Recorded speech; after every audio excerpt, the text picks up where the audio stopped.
So we are on Daf Chet Amud Aleph. Yes.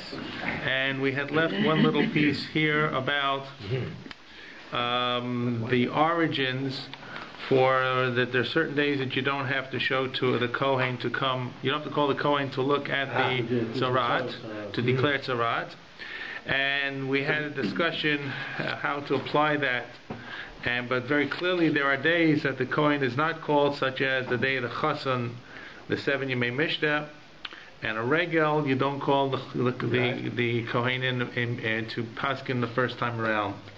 So that's all based upon this pasuk of Yom Hera Ozbo Basar Chayit Ma, on the day that he will see the Basar Chay, which means in the middle there is the live skin. Remember we told the idea of what the Tzara says, the outside is dead. In the middle there are either two white hairs, or there's live skin in the middle, live flesh in the middle.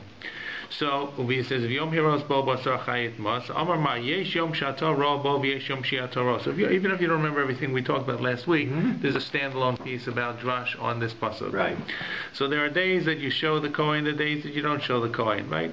So my mashma, so the Gemara wants to know, how do you learn this in the pasuk? So otherwise the simple meaning is, on the day that you call the Kohen, that's the day you call the Kohen. You can't make a drash if the Torah has to tell you this is it. The drash only works if there's an extraneous type of verse or extraneous type of word, and therefore you learn from the extra word some extra drash. In this case, the drash is there are days he doesn't have to come.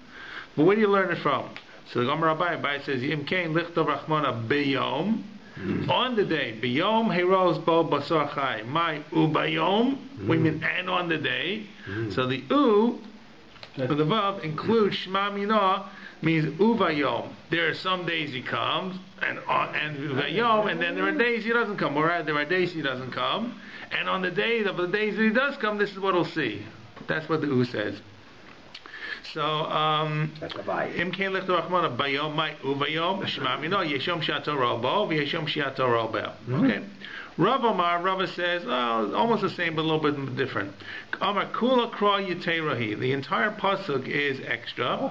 Not the entire pasuk, it means the entire word. Kra doesn't mean the pasuk here.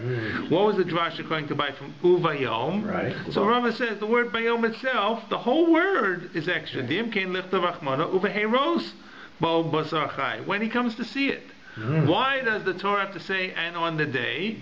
It means that there are days he comes, days he doesn't come. My uvayom shmami no yeshom shiato robo yeshom shiato robo. Okay, so there are the difference between Rava and Abaye is Rava says the entire word I learned from the entire word. Abaye says the word is not extra for this. Right. So Gemara says so what do we need? So what does Abaye learn from the word bayom? Right. According to Rava, the word bayom is extraneous. Why according to Abaye is the word not extraneous? The Gemara answers, Abaye learned something else. Abaye hahumi bayom v'balayla. From the word bayom, you needed to tell me the Kohen can only come to see it during the day. He needs daylight to ascertain whether this is white or whether this is off color. Is it live, not live, white hairs? You can't see it by artificial. So by you know what, the spectrum is different.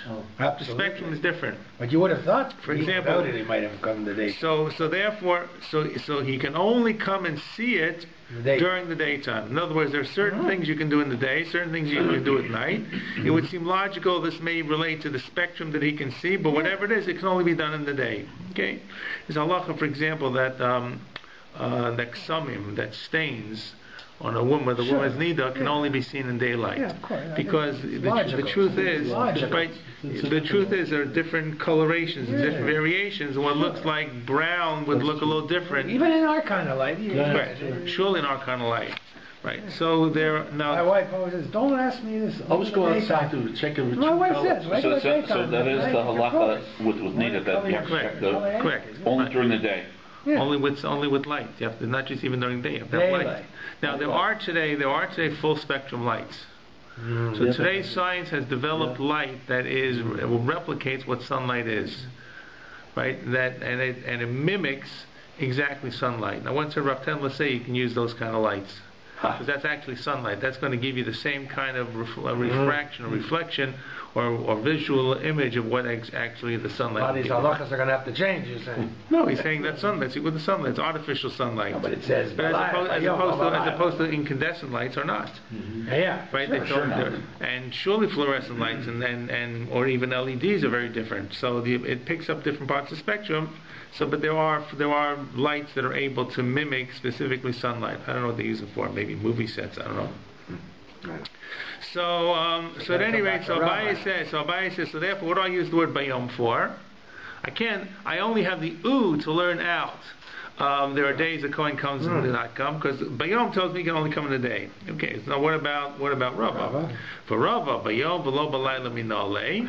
So how's Rava going to learn that the Kohen can't come at night? So he learns it from L'chol Marei Einei HaKohen. This is the same parak from the seeing of the eyes seeing of the Kohen, which means it has to be time of day when he's going to see it based upon his eyes. There's no other artificial assistance to see it. At night, you only can visualize things if you have artificial illumination. During the day, you go outside, your eyes can use the natural light that's there. We call it natural light. So, so what is Abaye going to use in the word l'chol marei einei kohen? That goes back. It's one that goes back and forth. In fact, it says einei kohen means the Kohen has to have right both his eyes. That, by the way, makes sense. Isn't he So it can be mum. It can be mum. It can be mum. But you can be a mum and you can't work in the base of Mikdash. A Baal Mum can get all kinds of things. Get Truma, Meiser, get Zaraz, looking at checking for Zaraz. I guess he can. So that's this kind of movie is excluded. Other kinds of movie are not excluded. One eye can't. Other kind of movie are not excluded. This one is going to be an exclusion because based upon the pasuk L'chol Marei Einei Kohen. But it's like the logical kind of thing. The whole thing is seeing things, right? You get a certain perspective when it's a 3D image when you have both your eyes, and consequently one eye is maybe would not give you the true image or not as true an image. So that's Abaye says that's why I need learn from the L'chol Marei Einei Kohen. So the Gemara says, well, okay, Rabbi, what about Rabbi? What are you going to do? Rabbi nami mi bayil lahachi. And doesn't Rabbi need l'chol marei einei kohen to tell me that a suma kohen is blind in one eye can't see it in the goyim? So Gemara says, you're right. Rabbi needs it for that. So what do we say before that you learn from bayom? Well, bayom v'lo b'layla minale. So where's Rabbi going to learn the only day and not at night? It says in the next parak. This is in terms of seeing the house. When they call the Kohen, the previous part in chapter 13 deals with the Kohen coming to see the person and the skin, right? And also the beged. And chapter 14 talks about the house. So the Kohen says, "Kenega neoli babayis," that it looks to me like in the house, and that's what the Kohen says. So which means nir eli appears to me. V'lo la'ori appears to me only, and then it appeared to me through artificial light. I saw it on my own. Once again, this is extending it from the house, the goyim, to the body of the goyim. Nir eli. I mean, you wonder what else he could say, but yeah. Yes, and in fact, that's what Abaye says. No. The weak link here is not near Ali so much. You could argue in that, but the fact that it deals with a different kind of tzaras. Tzaras. So Abaye mechasim hava min ahani min tumah lav legufe. Maybe that's only about tumah that's not on the body. Which I'm not sure why that would be any different. Which would, but you maybe have to look more carefully because since you can't pull it closer to you, have to go up to the wall. But tumah the gufi, I feel like the overnami. But maybe tumah that's on the body, maybe you can even use artificial light. Kamashlan comes to Abaye needs to use the pasuk bayom ubayom heirosbo. He needs to use the word bayom to tell me that when the Kohen visualizes the nega on the person's body, he has to do it only bayom. So, and Rava doesn't say that, so there is this variation between the two of them. That's why we left it over from last week, because it goes back and forth. But at the end of the day, Kohen has to see things in the day, and the Kohen has to see things with bifocal vision, with two eyes, right, and so forth. Okay, so that's all about the halachas about the goyim. Okay. Will a Kohen need to have 20/20 vision? Or would this be okay with glasses, just out of curiosity? That's an excellent question. That's actually a very good question. Right. Well, they didn't have them, but you know, people assume that. How can they measure it? I don't know when the Chinese, I don't know, I think they have. We have no standard of measurement. Maybe much later. I forget, what's the halacha? When you see the moon, can you see the moon through a glass or not? No. When the 8A-B used to see the moon. Without glasses. No, not their glasses, because they see it through Through a pane a of piece of glass. glass. Oh. I don't see why not. I forgot the halacha. More this one. We learned it actually in the Yeah, Rosh Hashanah. I forgot. Well, We did. I don't know. Well, so I don't know if the Kohen can use his glasses, but surely he can hold it close, so Yeah. or far, depending if he's nearsighted or farsighted. Okay, Anyway. it's a good question.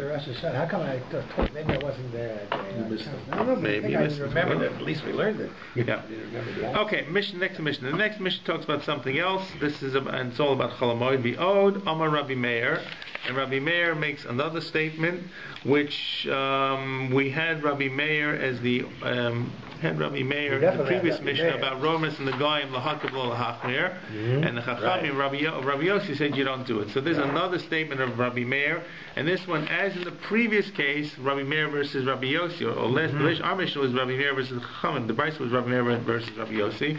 Here is once again Rabbi Meir versus Rabbi Yossi. V'odam Rabbi Meir. Malakid Adam Atzmos Avi V'imo. Okay, so this is. It goes back to I guess the they used to do it on their own. They didn't have people doing it for them. Well, this goes back to the way they would bury in the second phase of second base of Mikdash, where they had underground caves and ossuaries, where they would which was stone. Then you put it in. He's saying you collect Ossuary was the stone crypt. Right, where you put it in the bones. Yeah, here's the thought. Right, but all is underground. But first of all, they had a shelf where the body would lie until the flesh deteriorated, and then they would take the bones and bury them in smaller chambers. Correct? And this was all done underground. This sounds to us very, very different. It is very different, but this is how things were done in the second base of Mikdash. My suspicion is they probably got away from this when they moved into areas that didn't have a lot of underground caves. Okay, when the people move out of dry conditions, because the whole concept relies upon the fact that they would put the body out and it would simply break down itself, and then they could come back and collect the bones.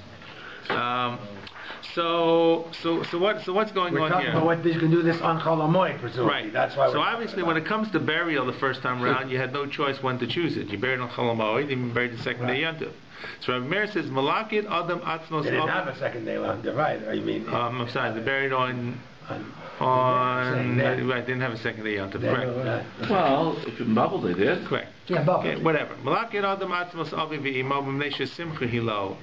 You can you can collect the bones, right? Because it's a simcha for you on this day. Now that sounds very strange. What kind of simcha would it be that you're going to rebury your parents' bones? Well, you know that they're not just lying there. You had them in a special place. Right. So the Rishonim explained that first of all, where you burying them, you're putting them to a final resting place. You're bringing them to Kever Avos. Wherever the shelf was that the body lay upon, it was a reusable shelf. Right, different bodies there, laid there, broke down, deteriorated, and they took the bones and put them in different areas. I guess so. There's sarcophagus, so they put them into smaller shelves. The second part of this is that the fact that the flesh is deteriorated. One is this going to resting place. Second is the fact that the flesh is deteriorated means two things. First of all, I know this sounds very hard to understand, but there is a certain amount of pain the neshama goes through as the flesh begins separating and breaking down, and as the worms begin or the microbes begin breaking down the body itself. So the fact that there is no more of this process means it's happy for the children, it's happy for the deceased. It's a sign that this suffering is over, which means the avonot perhaps have been forgiven a little bit. So therefore, according to Rabbi Meir, or according to this version of Rabbi Meir, it's a simcha, it's a happy event. And therefore, because it's a happy event, you can do it on Chol HaMoed. You can do it on Chol HaMoed, correct? Right. Is this usually done? We don't do this at the end of a year or something like that? Do you know how long it took for it to go? I guess. When was it done? I don't know how long it took. What's it called? Simcha Yaakov. Here's one of the tapes. Well, in one of his shows, he shows that on top, outside, they would put the bodies outside, and then after the year. Outside, just outside? Put it outside, animals would eat it, for God's sake. Yeah, I guess, I never thought of it. I don't think so. Well, How long does it take for a body to decompose? Maybe it takes different. I don't know. Maybe different body, different. But it was outside, it was a good, I don't. TV, don't know. right? So I don't know. Okay. I know. I'm taking. No brush on the side. All right. Well, anyways, so the first version, anyway, says that this is something upbeat, Right. That's, which sounds for us very difficult. By the way, I believe we paskin it's a day of Avelis. Normally, when Likrat Samos, La Halacha is considered a day that's a one day Shiva, and anytime.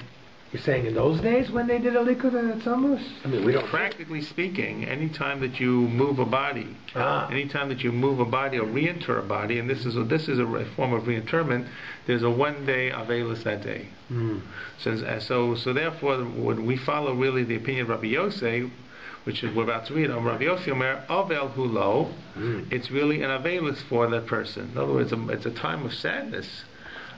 Because so this is Lamaisa too, right? If God forbid, that's correct. You have to reinter, which does happen. Which happens, that's correct. It's a day of Shiva. It's a day first you do Kriya. So you wonder if you take something like, let's say Herzl, when they moved him from there to Eretz Yisrael, you would think that's a Avelus. I would think that would be a symptom maybe, but who knows? Well, but still, you're still disturbing him. You're still reburying him. I agree, but maybe if you move to Eretz Yisrael, maybe it's not just Herzl. It happens. Disinterment and reinterment is a touchy issue, and we don't usually do it. But there are times where it's forced to be done. Sometimes there are grave sites that become unsafe. Some unsafe from vandals or other people. Sometimes it becomes unsafe from conditions, shifting land, or groundwater. It floods, right? Like when they moved up the Aswan Dam, they flooded the whole pharaohs. Yeah. The pharaohs couldn't be reinterred. I'm saying, but normally that can't happen. So, or there's another heter, and the heter is what's called taking a person to Kever Avos. In other words, if you move a person to a family plot, you move from one non-family plot to a family plot, there may be a term to do it surely after the time when the body is disintegrated or the flesh is disintegrated after a year. So, but there are a lot of strictures. You can't just say I'm going to move it to this place and we'll put all the people together. There has to be someone there already. You have to have a family plot. In other words, you have to bring the mace to disturb the mace. You have to bring it from one place to another place. To a place where there are already members of the mishpacha who are buried. So, and it's it can be done. It is done. They dig around it. They dig around to make sure where it is. If the coffin is intact, it's even easier, relatively intact. If it's not, they still can do it, and they do it. So that sometimes happens. Sometimes another head would be, by the way, bringing Teretz Yisrael. Yeah, that's also Teretz Yisrael. So there, but you have to understand, it's not that simple. It's not that simple technically how to do it. You want to make sure you get the entire mace, and also in terms of psychologically, it's difficult. Plus halachically, it's a day of Avelis. So therefore, Rabbi Yossi is saying that it's a day of Avelis, and what does he mean? Lo Yorer, he's saying. No, Lo Yorer is the next line. Oh, yes. Rabbi Yossi Avel Hulo. It's not just saying it's Avelis. Rabbi Yossi says, therefore, don't do it on Chol Moed. Yeah.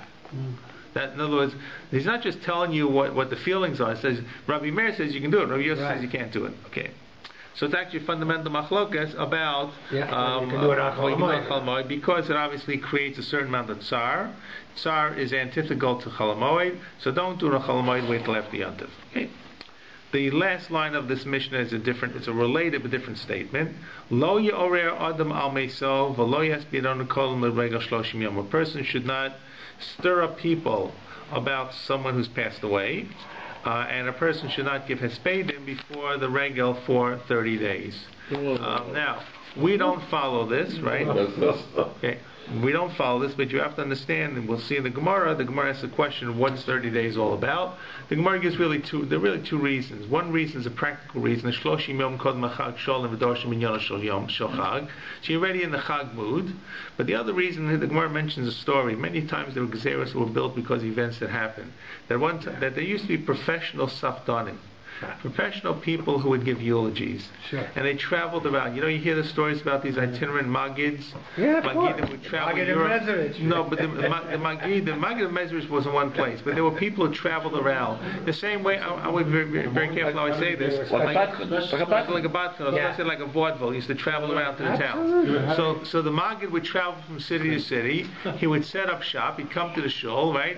He'd put out his hat or his. No, the Magidim would give drushes. Absolutely, they get great drushes. So this could be like an evening entertainment. They didn't have television. He would, you didn't have Giving eulogy. So as well, they also had Saftanim who used to make their living by giving great eulogies. That's what it was. It was a profession. It sounds like a morbid profession. Eulogies weren't at the funeral. So they would wait. They could wait for the person to die, or they could say, you know what? You just had someone who passed away this year. Let me give you a eulogy about this guy. It's time, you know. Yeah, people, what do people do? Mourners do People look. They want to remember the deceased. What do? They open up. They look at pictures. Look at albums. Right? They read references what the person may have written. In those days, the Masfidim used to come around and they say, "Give me a fee. I'll give you a great hesped." And people, I don't say people loved it, but it brought them a certain amount of comfort because they were able to revisit the feelings for the deceased. So one time, one of these guys came, and so was some fellow who had stashed up all his money to go to Yerushalayim for Aliyah.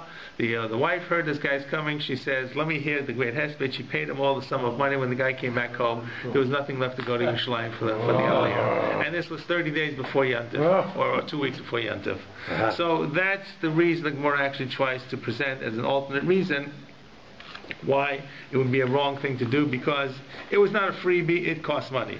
Even today, even during Chol Moed, even during like happy times, they still give Hespedim today. This is everybody starts off by saying that you're not allowed to, but you're not allowed to, and then they go ahead and do it anyway. So this is true. First of all, not everybody does it. And second of all, the Hespedim today are very different than the Hespedim of the days of the Mishnah tomorrow. What way are they different? They're different in terms of how they really. These were meant to create emotion. They were meant to tug on a person's. What is it? Tug on the heartstrings. But they still do. No, the Hespedim. No. Unless a family member gets up and becomes very emotional, which they do, Sure. which is, by the way, not their intent. Their intent is the intent of giving a good eulogy today. You walk out and you say, "Oh, you know the guy." You come to Levaya, you knew something about the deceased, but you didn't know that much, or even if you know a lot, you hear more about the deceased, and you really appreciate the relationship they have with children, with parents, with family, with friends, and so forth. Absolutely. So it's really a learning experience. The fact that it's a sad kind of thing is the fact that the person's not there. They're deceased. So people begin here remembering the person, they break into sadness. But it's not the same. It's not a dirge eulogy like we used to. You have to think of Eicha, or think of some of the keynotes which have like a refrain, Yalalayli, where people would say, whoa, terrible, all right, and that's what the Masfidim tried to do. It was done probably in poetry or extensive prose, and they would try to really not just say what the person was, but to make all these different comparisons and parables in order to evoke a whole lot of emotion. So it makes sense that it's not appropriate for Chol Moed, or Rosh Chodesh for that matter, or Erev Shabbos in the afternoon. It's all the same. Erev Shabbos after Chatzos, Rosh Chodesh, Chanukah, Purim, Chol Moed, those are the times we don't give Hespedim. But we do give Hespedim. Why? Because we're really not giving Hespedim. Although our Hespedim But they used to. Our Hespedim are different. Our Hespedim are not like they used to. Plus they're different Hespedim. We could say maybe... Our Hespedim are really is about the person. Yes, you could say you could say they didn't do it because of the nature of the Hesped in those days. And it's not the same. They didn't do it because it's Morer al Meso. Yeah. These ones, the ones we hear are really not Morer al Meso. Right. Okay. We don't do that. So, stir up the people. Now, we also don't say, of course, we don't make a Kel Mole on these days. During some time. Right? So, of course, we all recognize the one exception to the rule is you make Kel Moles at Yisro on the last day of Yantiv. Boom. Right. That's the real exception, right? How do we do that? You can't make a Kel Mole. That's a reason. It's a good reason because we're not sure of the last of the yontiv. Okay, but in Chutz La'aretz. But you know what? In Israel they don't. And this what they don't? They do. They do? Sure they do. They do. Yom They do it the last day of Yom Tov, which So I is with the think- Shvi Shal Pesach. That's- They do it on Shmini Atzeres, which is surely Yom Tov. And the answer is the only answer that I found is that there's, I think the Kol Bon Avela says this. There's the fact that the mace is not in front of us makes it a little bit different. In other words, I know it's sad, I know people cried Yizkor, and I know there's a whole lot of emotions, but it's not the same as a funeral where the coffin is in front. Certainly. And you visualize the person. Or if you don't visualize the person, you understand that the person is no longer alive. So therefore, the heter is, even though it is, and there's a reason to be maskir the neftarim on Yom Tov itself, we want their schus, we want to give stuff on their behalf. So we include it because not just Yom Tov Sheni, because that's not only that true in Eretz Yisrael, but because there is no, it's not the same. And you can go to Yizkor and not everybody cries. When not as many people cry at a funeral. Okay. Anyways, so the machlokas Rabbi Meir and Rabbi Yossi. So Rabbi Meir said you can do it because it's a simcha. Now the Gemara says Ramin. We have a question. Hamalak eratzmos avi v'imo hareza misabel alem kol hayom ulev a misabel alehem. So we have a brisa, and the brisa seems to say that this is not just Rabbi Yossi. This is halacha, and in fact it is halacha. That the day that we collect the bones is a day of Avelus. In the evening, once the sun goes down, the Avelus is over. It means it's not a 7-day Avelus, right? It's Part of a day of Avelus. It's one day. It's whatever that day is, and the day ends with sundown. How do you say that? Isn't there a halacha that mitzvah shel yom kula? Correct. So you should just be an avel for like a half a day, an hour. So the answer is, I guess, it's the mix of siyom that you start and you run until the end of the day. It works on one half. So in other words, it's true. Whenever I like Jack. whenever, For an hour. Boom. but you don't. But they don't. They do it for actually. I believe they do it for It says the day. kol hayom. I believe they do it for the day. It says right here, kol They do hayom. it for the day. I know, but that flies against that particular rule. Well, it flies with the feelings that you have when you're disturbing the deceased. That's why. But again, not according to Rabbi Meir, but yeah. Okay. So this is the brisa, yeah. If you're doing 7 days and you say mixes yom kikulo, if you're doing one day, it's hard to say mixes yom kikulo. Except that the day is before Yom Tov. So if it has before Yom Tov, then that Yom Tov stops it. Correct. Right. No, but I'm saying, but if there's only Not one, just- the whole day is one day. It's hard to say it's only 1 hour. Where you have 7 days, so you can start the first day is when the funeral's over, and the last day is part of the day. And even then, by the way, even on this last day, it's not makes us a Yom Kikula 1 hour. It's 1 hour in the morning. The day starts at night. They don't daven marv and then they finish. That's also true. Yeah. So there's mixas yom means you have to have some of the day. Okay.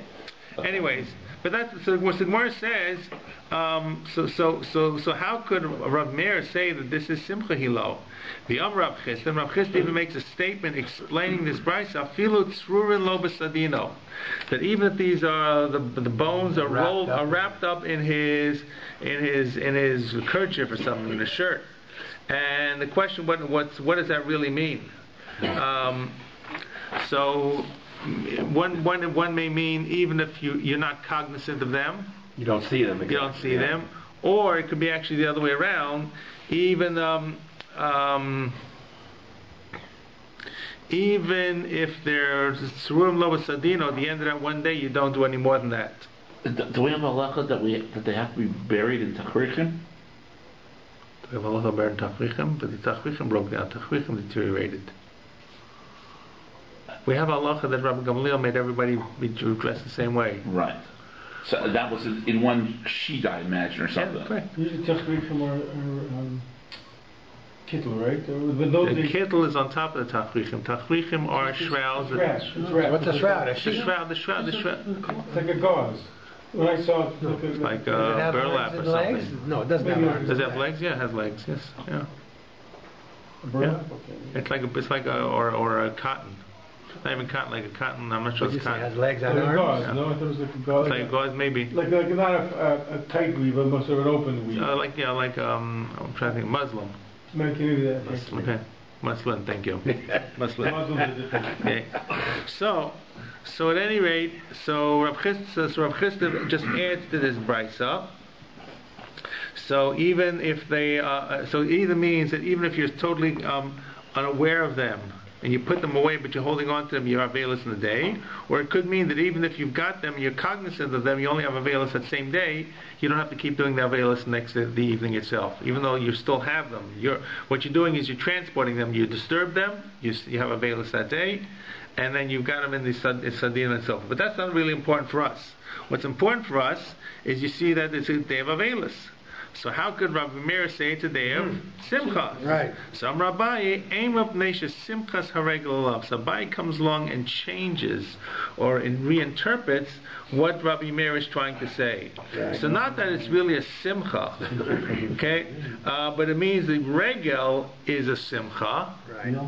and therefore what? And therefore the regel overrides the sadness that you Sadness have. of the thing, exactly. Right, so in other words, really what this means is both Rabbi Meir and Rabbi Yossi agree it's sad, but Rabbi Yossi says because it's so sad, that trumps, and therefore you Right. can't do it on Yom Right. Moed. Rabbi Meir says even though it is sad, but Yom Tov is such a happy day that it overrides that. The same way that Shiva is or Shloshim is cut off by Yom Tov itself, that overrides that. There's a very good point here that for the mace itself, it would be a simcha.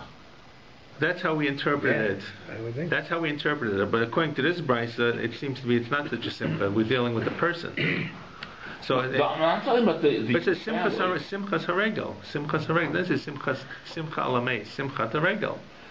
Where do you get this idea? The simcha is for the mace that he's going He's going to Kever permanent Rabbah. rest. That's what we said when we read the Mishnah. According to the way the Gemara wants to interpret, according to the way Abai interprets this the Mishnah, this statement of Rabbi Meir means it's not the simcha is the fact that the simcha overrides the sadness. Sadness is always there for the person.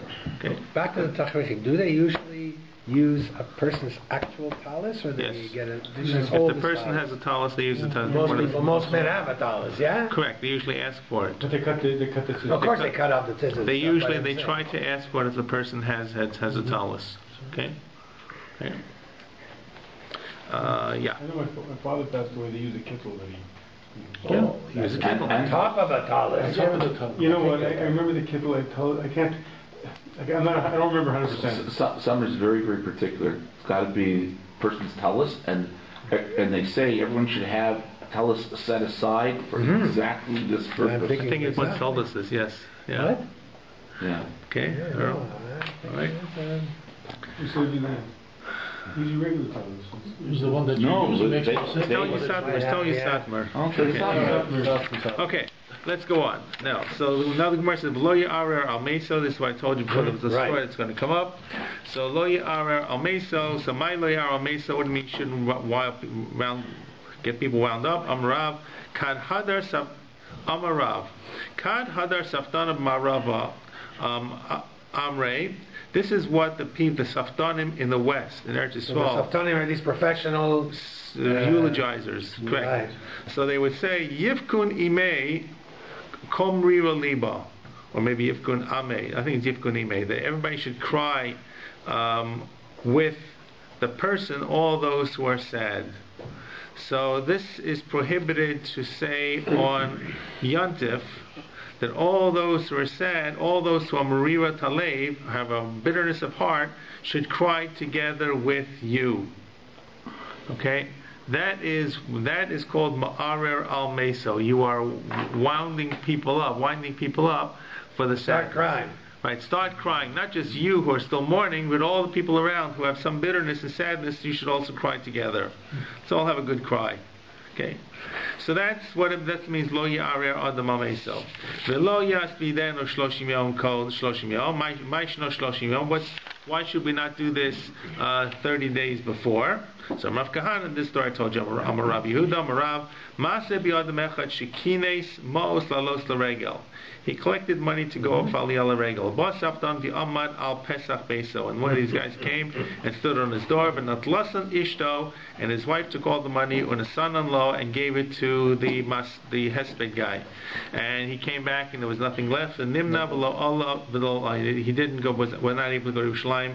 V'osasha amru, at that time they said, Lo yara al mesa v'lo yaspidel. Person should not get people wild up about the deceased, shouldn't give a spadim called Mega Shloshim Yom. Okay, so that's the first reason. And that's like based upon a story. Now sometimes, there are a lot of important things that are sometimes based upon stories. For example, we blow the shofar on Rosh Hashanah, we sound the shofar in Musaf. Right. Forget where in Musaf. Yeah. But we don't sound the shofar in Shachris. Right. Now, the rule should be that Zriza Makdimim Lemitzvos. So you get an opportunity to blow shofar, do it right away. Right? We take Lulav and Esrog right after Shabbos. You don't wait till later. So why do we wait till later? So a lot of reasons. One reason is you want to confuse the sudden, but the real reason says that more is a Ma'aseh Shahaya, that they were during the time of the Romans. There was a group of Jews in some city which blew the shofar early in the morning, and the Romans or whoever these people were thought it was some insurrection, some revolution, and they swooped down upon the Jews and killed them because they heard this. The trumpets for the army to gather. The trumpets for the army to gather, correct. Yeah. So, and it's repeated, right? It's kind of like the guy who was on the plane who was wearing tefillin, right? And they didn't know what's going on. Remember this a number of years ago after 9/11. Oh yeah, right. Correct. Right, no, I remember. So, For word. Yeah, I told the remember. guy next to me, Correct. I'm going to pray now, so just so you know. But that was just after 9/11. So I'm saying, but the same thing happened here. The Romans thought that this was a revolt, so therefore they decided at that point that they would have all the communities blow shofar later. Why is later better? Because later, midday, people are not revolting. Most revolts are trying to take an element of surprise. First thing in the morning. So first thing in the morning, and you know what? They didn't wait till daven like we daven. When they got up to daven, it was like Nates, like Hashkama Minyan, like Vasikin. So it's a Ma'aseh Shahaya. So the same thing as the Ma'aseh Shahaya here in terms of the Hespedim, that this guy lost all his money. But it's off the point. But you wonder at what point in our history we're going to say a Maaseh. What Rabbi, who's the one from Efrat? Rabbi Riskin. When he gave a lecture in Shashon, but at what point are you making a decision that's really for now, and which kind of a decision is for the rest of Jewish life, sort of thing? So some of the things of Maaseh clearly had a reason at the time, and maybe some of them don't have a reason. Some of them, you know what? Enough's enough. Maybe. Anyways, so Shmuel gives a second answer. Shmuel's answer is the one that makes more sense. With Shmuel Amar, the last two words on the page. Lefi she'ein ameis mishtakach min alev shloshim yom. Okay, that in other words, you don't need a hesped. The hesped will create a lasting impression for 30 days, and in other words, it kind of leaves that image, that shadow. And 30 days before, you need to start winding up to get ready for Yantif. Okay? Right. And therefore, that's the reason why 30 days before, you don't want to start riling people up with Hespedim, because they're going to remember the Hesped for 30 days. Because It's not just a mate, it means the talking about the mate. It means the mate. You can't do anything about the people who knew the deceased, who lost the deceased. They're going to remember the deceased. But the fact that this guy goes around the community and gets everybody involved, you're now causing greater tsar to impinge upon the Yantiv itself. Okay? And so the Gemara says, "My benaya." What's the difference between the first answer and the second answer? Ika benad the avid bechinam. Okay, if the guy doesn't charge, if he doesn't charge, then there's no concern about he's going to take all the money. If he does charge, there is concern. If he doesn't charge, the concern will be he's going to cause people to be saddened. Okay, Very reasonable. Okay. Once again, this kind of is a very short Mishnah. Now we got another short Mishnah. There's a bunch of short Mishnah I see. Now we get into the long one. So this is about, once again, this is about burial. Ein chofin chuchim or kuchin ukvaros b'moed. Okay, so kuchin are these subterranean types of caves, right? That they would dig out. That's a kuch. And kvaros, Rashi says it means the Gemara says kvaros there's some type of building. It's hard to really understand what Rashi is saying. Is this like a mausoleum, above ground burial? Or so some of the Rishonim say that what it means is you're burying things that were over the kever. For example, you were building things over the kever, like we have tombstones, right? They have like the whole length of the kever. So correct. Or something that's going up. In other words, whatever it is, it's really hard to understand because you obviously it looks like you want to bury someone. So how are you building over? No, but there have been, again, in our cemetery, I forget where we came across it, I can't remember which rabbi gave us a whole thing on these things, but there were apparently some sort of semi-buildings, like it was partly covered with earth and partly So that's not. what they're doing in Eretz Yisrael now. Decided that it really is That's what underground. Eretz Yisrael, they're building apartment buildings. Yeah. And what? They build apartments? They build different levels. Yeah, but this was in this was in ancient times, though. It was like The side of a mountain. half buried, half not. Yeah, with Correct. earth on So it. no, Chuchim is completely underground, and Kfaro seems to be either at ground level or maybe building earth, moving the earth to build it above ground, or transferring earth. Because like in Israel, on a grave they have like a square slab. Correct. In New York they have that too. Here you don't. Here you just have a gravestone. I never saw it in New York. In New York they have the gravestone, and then in front they have like a slab or something that's more expensive, or the cheaper is like a square concrete and gravel in it. Maybe so people shouldn't walk on the grave. Maybe. I'm not sure why. So we have, Maybe, again, maybe to separate the person from all the Rishon. in our cemetery, we have a few sections Yeah. where the organization has asked for what you're talking about. Separate Concrete. No. Besides that, concrete. Let's say on the side, and the entire grave covered with gravel. It's like a Gravel beside them, I'd say. Like a little wall. In addition. Okay. Yeah. New York they have it. Don't ask me. Again, we have it here in a few sections. Okay. Maybe so. At any rate, so this is, by the way, there's nobody dying to get in at this point. They're trying to stockpile these. This is what it looks like. They're doing this work. In Israel, you're talking now. No, in the here, Mishnah. here. In the Mishnah. Oh, here. In the Mishnah, that you can't do this on Chol Moed, to do this kind of work, because you may be expecting that someone will die. Right? For Chol Moed, it needs to be at need. Either do the work before or at need. Not, you can't say, well, Maybe at need you is can't. call them out, though. Well, then you'll do it when you get the call. Right. In other words, you can't say, well, we normally get, 5 people pass away during the week, and today is Sunday, and we know before there's 4 days of Chol So Moed. it's like preparing. Preparing, you're not correct, allowed to right. do that. So that's clearly what it means, because obviously if you have a mace that's standing there, you have to bury them. So ein chofen chuchim ukfars b'moed. You can't do this on Chol Moed. You can't dig these out. Avo mechanchim es a kuchim, but you can adjust or tweak or fix up.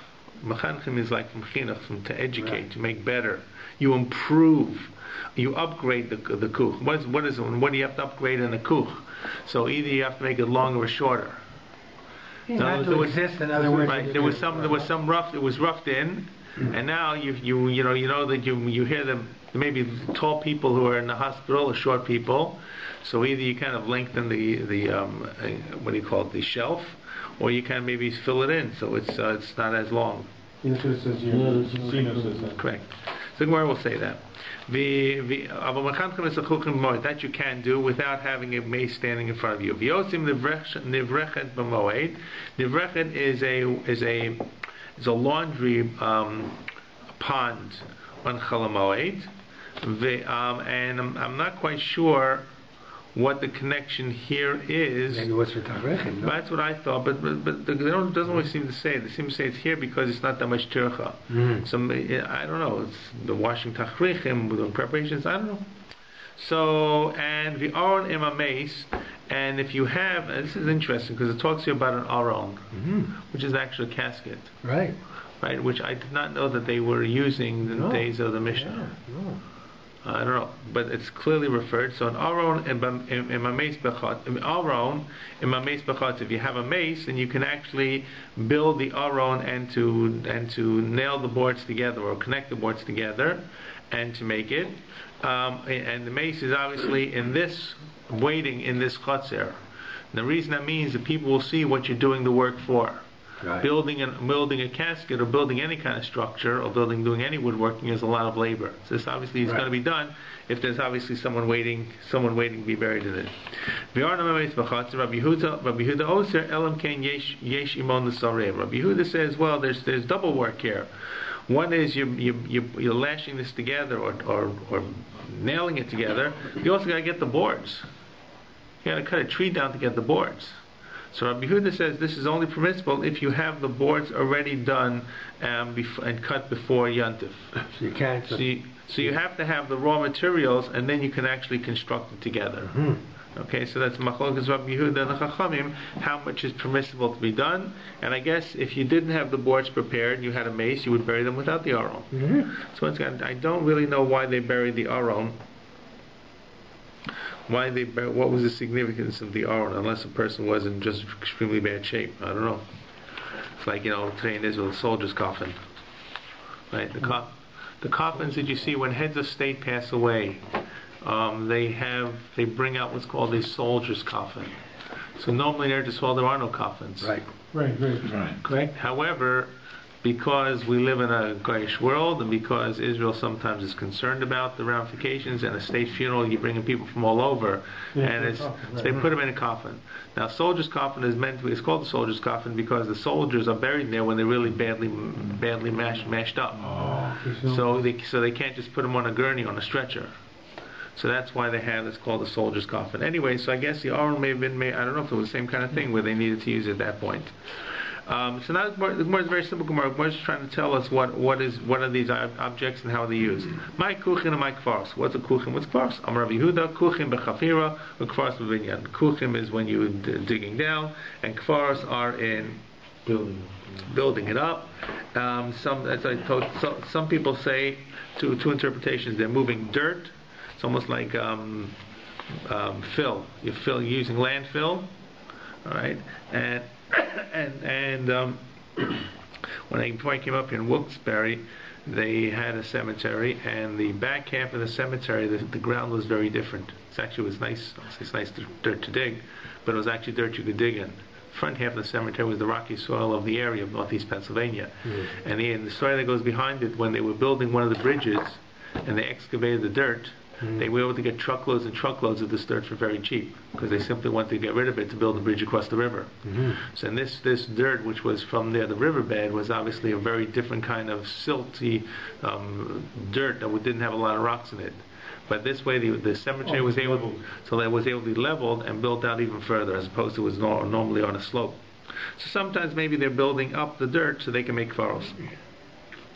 So kfaros are above ground, or I said the other interpretation is some type of matzeba on the kever, or some type of something on top of it, or even say we build a tzia on some kind of like house on top, and kuchim are on the ground. Tanya nami hachi elam and kuchim elam kfaros, kuchim bechafiro, kfaros b'inyan, kuchim is digging down, kfaros are building up. Okay. But what can you do? You can minchanchim as a kuchim. You can improve the kuchim themselves. Case of minchanchim, Rabbi Yehuda, Shem haya aruch mekatzro. If they're too long, you make it short. Masnisa taught the Bryson is the other way around. Marich bo marchich bo. If it's too short, you make it long and make it wider. Okay, so whatever it is, you're adjusting it. You're adjusting it. It's like getting in a tailor. It's tailor-made. Or it's adjusted. It's actually not tailor-made. It's adjusted afterwards. Okay. I mean, the tailor comes and adjusts it. That's what he means. So some kind of tikkun that there is. The Yerushalmi, by the way, says that mechanchin means the fact that they would cover it with lime. They were like painting it. So this was the way to really finish it off. Make it really fancy. Right. So it's underground. It's underground, or the entrance, whatever it was. That this was the way that they would have it stand out. Maybe so the bottom line was this was in a secondary or ancillary type of work that was simply done, not the actual initial laborious kind of work. And the Gemara says this about the pond. You make a nevreches. So the Gemara says, what is the nevreches? So the Gemara says, "My nevreches am Rabbi Yehuda zu bekia." It's a bekia. Okay, now bekia doesn't really help you, but bekia is a type of pond. So the Gemara says that's what it means. The am Rabbi V'atanya ha-nevreches v'ha-bakia, but there's some brayos that list nevreches and bakia, so you can't be the same thing. It can't be A and B. B is not A. It says A and B. So I'm Rabbi v'tem Rav Kana giha bar giha. So there's a pond and there's a son of a pond. There's a big pond. There's a small pond. Okay, I'm not sure if they're connected. It's like the first rinse, the second rinse. But in other words, they're referring to this pond, which really was not that much work to make, and therefore, and it was done that way. Okay, so the water would come from the small pond to the big pond. Okay. Yeah, that's what he says. It's brechat hakofsim. So I guess the laundries. Yeah. Shechofrim ba'adama. Yilu bar nil. Ma'aya. And he's saying the bar is a ma'ayan brechat tana. So the brecha ktana. La brecha. It's a little. So you have a little pond that has a fountain within it. Has a spring, and that spring feeds the larger pond, which is used for the wash basins. Okay, these were necessities, and I know you're all going to say you're not supposed to do washing on Chol Hamoed. Oh, I guess I don't know. You only have one shirt. Only have one shirt. That's correct. That's right. Don't laugh. So the answer is, I believe you can wash. You can't use a hull. Or you can't use like this soap or this natron that they use. That's what the Gemara seems to talk about. In other words, there's nothing wrong necessarily washing in water. The problem is with the soap? I believe that it's a cleanser. It had some sort of stuff besides it water. had some kind of minerals, and also, by the way, it was an abrasive. So just think about trying to use sand to wash your clothing. Yeah, you can do that. You ever go on a camping trip, you can do that. Well, but he just said it. You're not allowed to wash with a thing. Detergent. Yeah. So that's the answer. Is one is terach, and the other is the fact that you're cleansing it. We also have this during the 9 days that you're not allowed to wash in a normal way, but you can just do what you. Right, correct. But what you need. All I'm saying is so there. But not everything, but the minimum, correct. Of course. So it's possible to reconcile both the Mishnah, the Mishnah, and what we normally use to today. Okay. What? I don't know. There's things for the mummies. Use it. It was for mummies. You're thinking about No. You're right. It was for mummies. Similar to salt. It was for mummies. Can't remember. You're right. 30 days, 20 days. The Egyptians, they had all that. Nitrites are Nitron. So must be a cognate word. I don't know. All right. So at any rate, this is about the ponds. Right. Okay. All right. Last piece of this Gemara. V'aron im hamed bechatzer. You can build an aron as long as the deceased is there. Okay. Tanina lahad.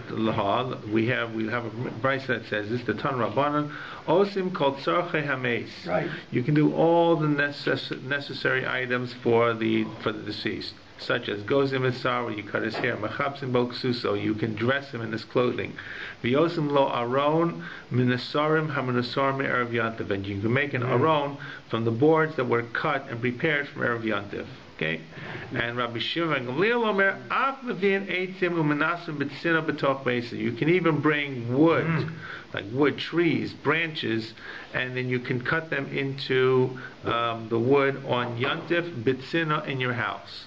So the two opinions there between Rabbi Shimon Gamliel and the first opinion in the brayso dovetail with the two opinions which are Rabbi Yehuda and between the Chacham in our Mishnah. Okay. Okay.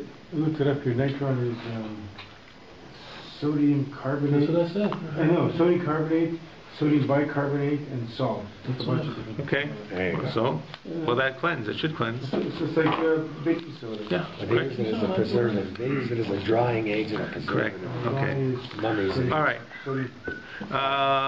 Let's see if we can do the mission. Okay. Yeah, let's do it. So we have once again. This next mission is going to be the next mission. The next Gemara is going to be much longer actually. You can't marry them. But this is about we're leaving the dead, and we're leaving the washing, and we're leaving the irrigation, and we're leaving the catching and trapping, and we're going on to marriages. There are no marriages on Chol Hamoed today. There are no marriages on Chol Hamoed. People don't get married on Chol Hamoed. Even B'shas. Such a happy thing. You wonder why. I don't know what B'shas Adchak means. It means that if you he's going away to the army. I don't know. And they. No, the reason is Ein Marvin Simcha B'Simcha. So and in fact, our minhag is we surely don't get married on Chol Hamoed. But our minhag is you don't get married even from Rosh Hashanah to Yom Kippur.